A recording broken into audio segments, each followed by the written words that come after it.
Bonjour à tous et bonjour à toutes. Je voudrais vous montrer quelque chose, un exercice tout simple. Regardez, je suis sur une petite table. Je vais sauter et quand je vais avoir fini de sauter, je sais que je vais retomber sur la table. Regardez. Un, 2, 3. Hop, hop. Et voilà. J'ai sauté et je suis retombé sur la table.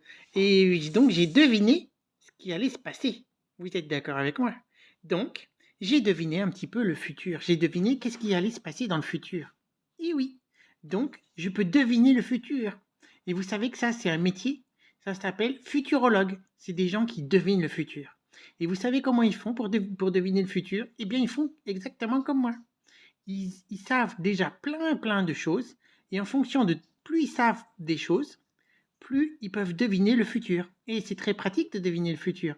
Parce que comme ça, on peut deviner, du coup, qu'est-ce qui va se passer dans notre vie si on fait ci ou si on fait ça. Et du coup, c'est très pratique parce que, en fait, si on veut faire des choses particulières, par exemple, moi, je veux faire pousser des tomates, et ben, je sais comment faire pour avoir des tomates. Et donc, si je devine un petit peu le futur, eh bien, je vais pouvoir avoir des bonnes tomates.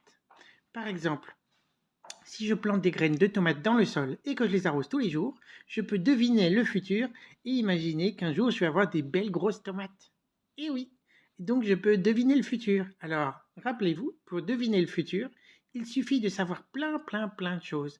Donc apprenez un maximum de choses et comme ça vous devinerez le futur. Et quand on devine le futur, la vie est beaucoup plus simple parce que c'est un petit peu comme si on savait tout ce qui allait se passer. Et ça, c'est une super compétence, vous ne croyez pas? Voilà, bisous bisous.